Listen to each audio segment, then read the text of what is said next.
Kaixo guztioi, ariketa honen helburua izango da azaltzea zer den matrize baten iraulia. Hemen lau matrize ezberdin ematen dizkigute, A, B, C eta D, dimentsio ezberdinak dituztenak. Lehenik eta behin nola matrize lehenengo bideoa den, komentatuko dut oso azkar matrize baten dimentsioak nola ikusten ditugun eta modu bat beti gorratzeko zenbakiak zelan jarri, eta gero zuzenean joan goraia bakoitzaren iraulia kalkulatzera.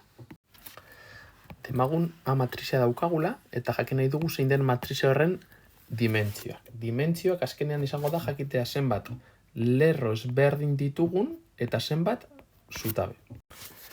Eta ordena beti izango da hori. Hau da, lehenik eta behin adierazi behar dugu matrize honek zenbat lerro dituen, hau da, zenbat horizontal ezberdin dituen, kasu honetan A matrizeak ditu 3 lerro ezberdin, beraz, 3 bat jartzen dugu horbeian, eta bestetik, A matrizeak dauzka 2 zutabe ezberdin, 2 vertikal ezberdin. Orduan adierazten dugu horrela, 3 bider 2. Modu honetan gauda adierazten A matrizeak dituela 3 lerro eta 2 zutabe. Eta beti orden honetan jarri behar dugu. Jartzen badugu 2 bider 3, egongo ginateke hitz egiten, beste matrize bati buruz zinek 2 lerro eta 3 zutabe izango zituenak. Orduan, kontu handia izan, beti lehenik eta behin lerroak eta gero zutabeak. Gogoratzeko, modu bat izan daiteke L eta Z. Orden alfabetikoan daudela jarrita. Lehenik eta behin L lerroak, L doalako Z baino eranago, bale? Orduan, lerroak eta gero zutabeak. Lerroak dira horizontalak eta zutabeak vertikalak. Eta orain hori dakigunean, joango gara kalkulatzen bakoitzaren iraulia. Zergaitik komentatu dugu dimentsioen kontua, argi eta garbi izan behar duguna matrize baten iraulia egiten dugunean, izango dela bere dimentsioak trukatzen direla. Hasiera batean A matrizea 3 bider 2, 3 bider 2 bezalako matrizea balitz, bere iraulia, eta iraulia adierazteko te bat jartzen zaio goian, erderaz adidez transpuesta, euskaz baitere transposatua ditu daiteke, bale? Gu iraulia dituko dugu, baina te bat jartzen diogu goian, te minuskula. Justo bere dimentsioa, fijatzen bazarete, justo dira kontrakoak. Aurrekoa 3 bider 2 bazen, hau izango da 2 bider 3. Eta zergaitia horrentxe bertan ikusiko dugu. Gu transposatua egiteko, egin behar duguna da hurrengoa. Hasi zaitezkete ilarak edo zutabeak ikusten. Hau da, imaginatu nire dituela ilarak ikusi. Kasu honetan dauzkat lerroak edo ilarak hemen. Egin behar duena da, hemen ilara dena, beste matrizean, matrize transposatuan bihurtuko dut zutabe. Hau da, bat 0, kasu honetan lerro bat dena, orain bihurtuko dut zutabea. Modu berdinean orain ego dudana da, 0 bat ilara bat dena, hemen bihurtuko dut zutabea. Eta azkenik, bat hemen daukaguna, nik bihurtuko dut hemen, kasu honetan, berdin geratzen da. Bat. Eta orain kontatzen baitugu, lehen esan dugun bezala, kontatzen baitu lehenik eta behin zenbat lerro ditudan, ikusten dut euskadala 2, eta kontatzen baitut zenbat zutabe ditudan, ikusiko dut zutabe kopuru dela 1, 2 eta 3.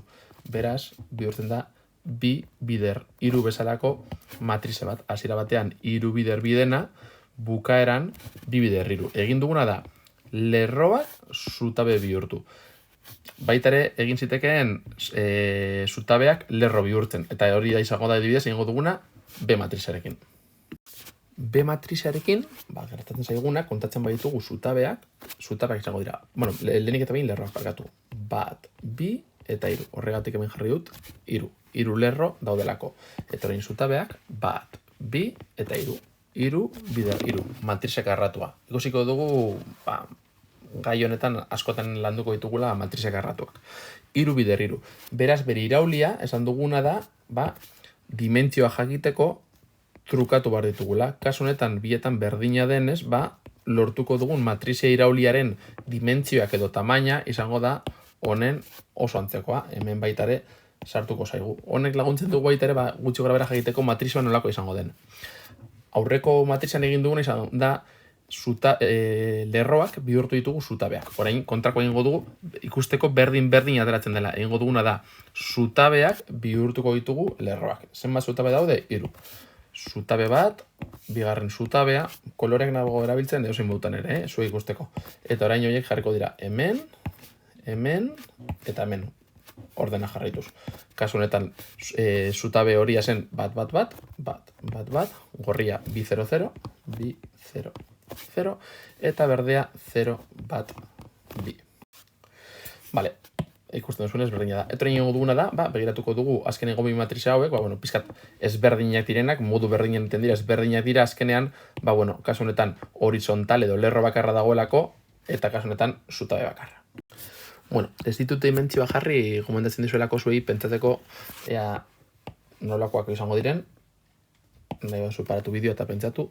Kasu honetan, lehenik eta beti lerroak. Zenbat lerro daude? Kasu honetan, lerro bakarra dago. Orduan, jarri barko genuke, bere dimentsioa dela, bat, bider, eta zenbat zutabe. Lerroak jarriko dugu kolore urdinarekin, lerro bakarra, eta zenbat zutabe. Bat, bi, eta 3. Beraz, matrizaren dimentsioa da, bat, bider 3. Beraz, bere transposatuaren dimentsioa izango da kontrakoa, 3, bider bat. Beraz, ikusten baduzue, lehenengoan zenbaki bat agertzen bada, izango dugun matrizea, izango da matrize horizontala. Eta dren kasuan, kontrakoa. Zenbat lerro daude? Bat, bi eta 3, beraz hemen jarriko dugu 3, eta zenbat zutabe, kasu honetan horrekin bakarra. Beraz bakarra dagonez, 3, bider, bat. Transposatuan kontrakoa, bat, bider, 3. Zenbakiak trukatzen direlako. Eta ja bukatzeko, hemen ikusiko duzunez, ez dauka arazo askorik, hemen lerro bakarra daukagu zutabe bihurtuko duguna, hemen zutabe bakarra daukagu lerro bihurtuko duguna. Zenbakia jartzen dugu, bat, bi, 3, eta hemen bat, 0, bat. Eta transposatuak kalkulatzea oso garrantzitsua da, ondoren etorriko diren kontzeptuetarako oinarrizkoa delako.